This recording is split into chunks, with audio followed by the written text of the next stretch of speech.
Assalamualaikum warahmatullahi wabarakatuh. Halo teman-teman semua, selamat datang kembali ya di channel Biko Story. Channel yang akan membahas berbagai hal, kisah, kasus, misteri hingga sejarah dalam kemasan cerita bergambar.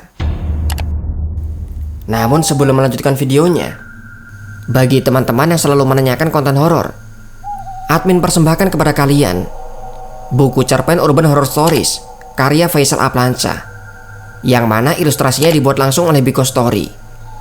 Bagi teman-teman yang berminat, kontak dan juga informasi lainnya silahkan dicek dalam deskripsi dan juga kolom komentar. Desa Prigi, Kecamatan Sigalu, Banjarnegara. Seperti biasa pada awal tahun ketika durian mulai masak, maka akan banyak anak kecil yang mencari durian jatuh di sekitar kebun. Uniknya di desa ini, kebanyakan dari warga memperbolehkan siapa saja mengambil durian yang sudah jatuh. Namun tentunya tidak boleh memetik buah yang masih di pohon.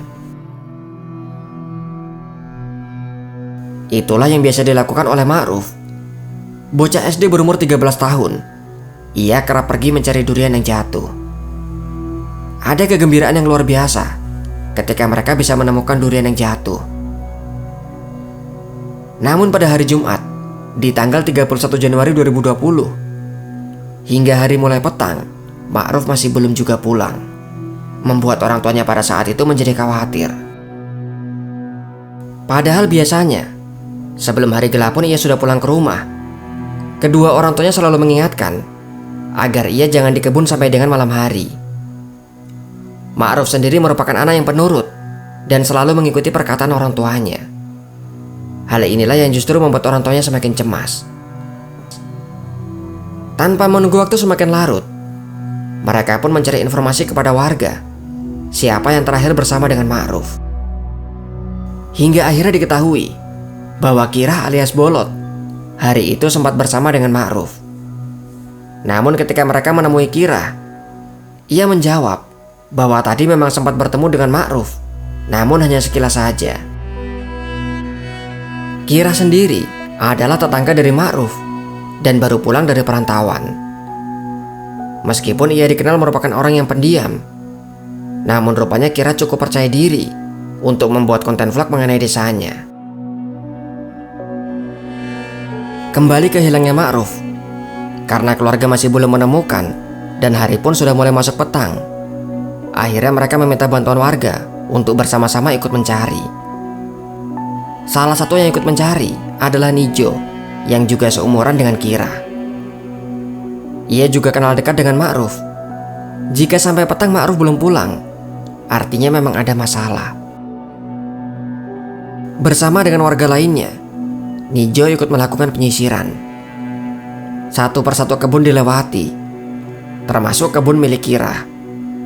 Di kebun itu banyak tanaman ketela, serta ada juga lebah yang sengaja dipelihara untuk diambil madunya. Malam itu, mereka fokus mencari di tempat yang sering dilewati, juga tempat yang masih dekat dengan jalan. Namun hingga berjam-jam pencarian, mereka tetap belum bisa menemukan Ma'ruf. Dan pada akhirnya, malam itu mereka memutuskan untuk pulang dan barulah kembali mencari di esok harinya. Masuk di hari kedua pencarian, Nijo ikut mencari bersama dengan warga lain. Sementara pagi itu Kirah dikabarkan pergi keluar kota. Warga yang terus berkeliling memeriksa ulang kebun yang sudah diperiksa pada malam hari. Nama terus-menerus dipanggil, namun semuanya masih belum membuahkan hasil. Keluarga pun semakin gelisah. Berbagai hal sudah terlintas di kepala. Begitu juga dengan warga lainnya. Ada yang berpikir ia tersesat, diculik oleh makhluk halus, dan bahkan ada yang sudah menduga bahwa Ma'ruf mungkin sudah tak bernyawa. Hingga akhirnya masuk di hari keempat pencarian, keluarga sudah mulai pasrah jika memang hal buruk menimpa Ma'ruf. Hari itu pencarian tetap dilakukan, namun hanya diikuti oleh 10 orang, termasuk Nijo. Kembali lagi, mereka memeriksa tempat yang sudah berulang kali dilewati, juga termasuk kebun milik Kirah. Entah mengapa hari itu suasana sangat berbeda. Nijo merasakan perbedaan yang susah untuk dijelaskan. Dan rupanya, sebagian anggota lain juga merasakan hal yang sama. Sangat sepi.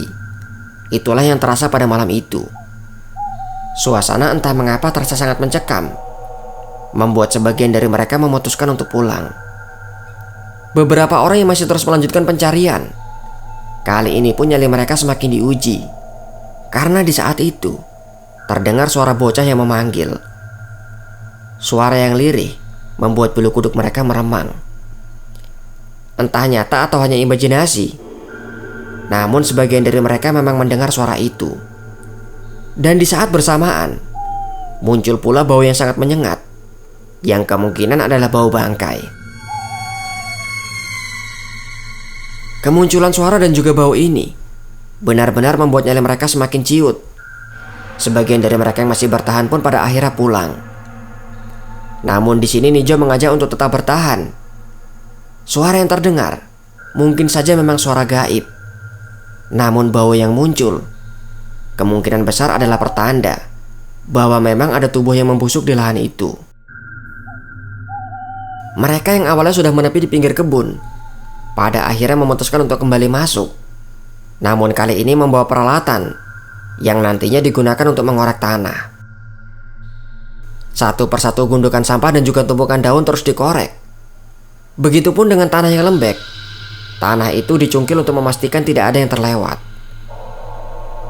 Sejam pun akhirnya berlalu, di saat mereka sudah hampir menyerah dan akan pulang. Namun kemudian salah satu pencari bernama Gio menemukan sebuah sendal di balik rumput, yang kemudian ia berniat untuk mengambilnya. Namun anggota lain langsung menegurnya. Mereka takut jika sidik jarinya akan tertinggal di sendal itu, jika seandainya benar bahwa itu adalah barang bukti. Masih di sekitar lokasi sandal, mereka semakin teliti mengamati sekitar, dan kali ini menemukan petunjuk yang semakin jelas. Di antara barisan tanaman singkong, ada satu yang rupanya bekas dicabut dan membuat barisan itu menjadi terpisah. Namun anehnya di bekas cabutan itu ditumpuk timbunan sampah berupa daun kering dan juga kulit durian. Mereka kemudian mengoreknya, dan yang terlihat sebuah lengan manusia dengan tubuh yang masih tertimbun. Meski demikian mereka tidak berani mengangkatnya, berhati-hati jika seandainya itu adalah korban kriminal. Polisi pun datang setengah jam kemudian dan kemudian melakukan evakuasi terhadap korban. Korban kemudian dibawa ke rumah sakit Margono untuk kemudian dilakukan otopsi. Malam itu Nijo dan juga anggota lainnya betul-betul heran. Terhitung sudah 10 kali mereka bolak-balik di lahan itu, namun mereka sama sekali tidak mengendus keberadaan korban. Meskipun pada awalnya mengelak, namun pada akhirnya Kerah mengakui bahwa dialah pelakunya. Ia menghabisi korban dengan 2 sayatan di leher, dengan dugaan motif adalah kelainan seksual. Polisi mengatakan bahwa perbuatannya merupakan aksi terencana, dan ia pun terancam dengan vonis hukuman mati. Itulah kisah pencarian korban di Desa Perigi, Kecamatan Sigaluh, Banjarnegara. Uniknya, para pencari bisa menemukan korban dengan suara panggilan disertai bau yang muncul. Terlepas dari benar atau tidaknya, namun itulah pengakuan dari mereka. Jika kalian mengetahui informasi lainnya, ataupun jika ada kesalahan dalam video ini, silahkan tuliskan di kolom komentar di bawah. Sampai di sini video dari admin. Sampai jumpa kembali di video selanjutnya. Wassalamualaikum warahmatullahi wabarakatuh.